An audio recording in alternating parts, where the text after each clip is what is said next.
It's everything that I've dreamed of. Since I was in elementary school, I wanted to play Division I basketball, and it feels like the past 8 years I've been working towards it. So now that I'm finally here, every day I have to sit back and say, like, I'm really living what I've always wanted to do, and it's a blessing. The average person has no idea what it's like to be inside one of the 10 guys that's run up and down the court. I think people see us as athletes and not always human, but also don't always realize what it took to get out there on the court.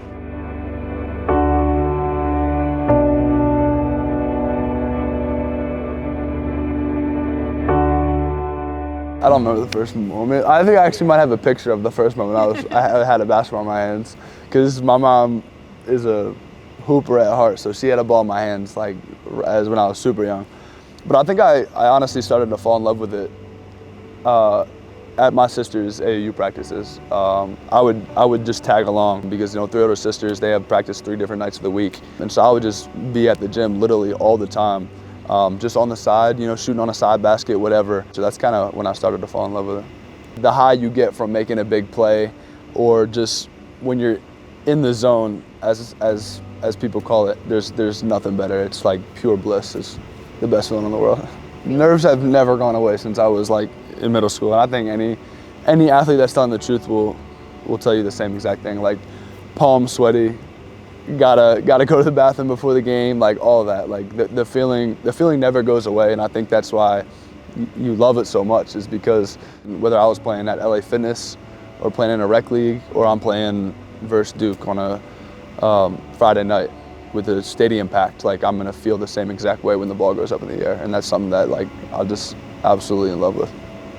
I think it's my love for basketball, but I think it's also that I feel the need to prove something to myself, that this has been my dream all my life, and I'm not gonna let some, you know, injury, something hold me back. I'm gonna do what I set out to do, and I think a lot of it is proving it to myself, but a lot of it is, you know, when I get back healthy on the court, like there's nothing in the world that I would rather be doing.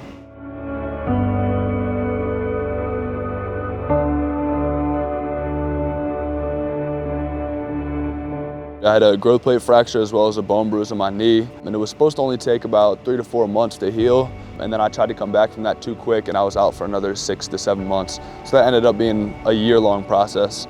And that was very difficult for me, especially as the first really big injury, because recruitment is really starting to pick up. That sophomore year, like I said in the fall, I'd picked up several high major offers, and that was like at a high point, because that's something I had been working towards since I was in elementary school, middle school. And boom, all of a sudden my knee is gone, and I can't seem to get back on the court no matter what rehab I do, no matter, it's like I just can't figure it out. And so it's almost the unknown that's the hardest part with injuries, is not knowing when you're going to be back, and not knowing there's just really, for some things like this knee, there's no timeline. Like for me, I put my faith in God and just trying to help Him get me through that, and leaning on my family members. But yeah, like it can be a really dark place, like it was for me, because when the thing that you love most is taken from you, for me that was basketball. For almost a whole year, it just kind of left me feeling empty, like I had nowhere to turn to. It's just different when you go through it yourself. Like it's kind of like a heartbreak.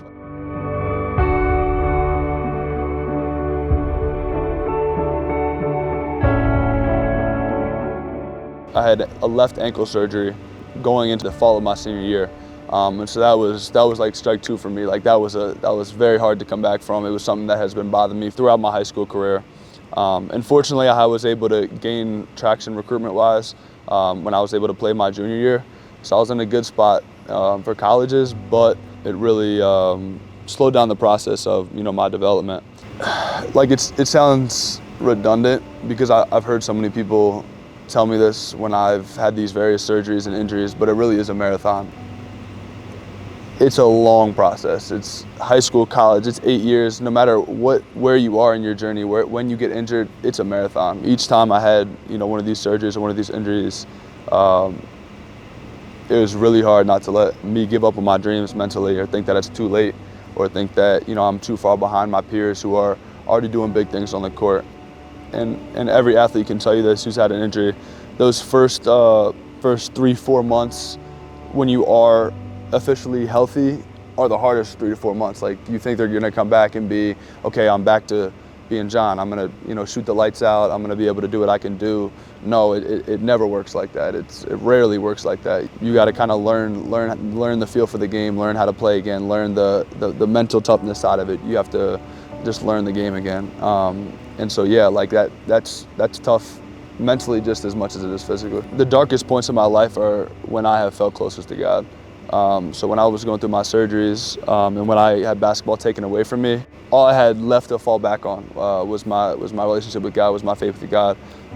And so yeah, that's definitely something that I feel like has kind of kept me grounded because when nothing else was there, my relationship and my faith was there. After the injuries that I've had, I think the verse from Philippians, I can do all things through Christ who strengthens me, always kind of keeps me grounded and puts me in the right headspace.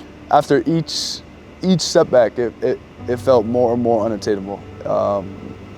And it still sometimes feels like it's out of reach. But I just try to be consistent in my routine and kind of control what I can control. And if it's meant to be, it'll be. I guess what I would say, and one of my good friends, Earl Timberlake, he always says, run your own race. So don't worry about what everybody else is doing. Don't worry about what your peers are doing, who's accomplishing what. Run your own race. Everyone's process is different. And I think that's what I would tell myself because it's easy to get caught up in, I gotta be at this pace to get to my goal. I think it's super common for athletes to get caught in the mindset of I need to prove this to everybody else. I need to show everybody else what I can do. But yeah, I think that's something that it does set me apart, is that for me I'm genuinely just trying to prove to myself that I can be who I said I wanted to be. After going through certain experiences and just living life, you just kind of realize that it's never going to go how you think it's going to go. And I think the best thing you can do is just embrace that and just live for each day. If you had asked me this 1 year ago today, I would have said, after college, I want to play in the NBA. I want to do this. I want a big house in the city. I want this, this, and this.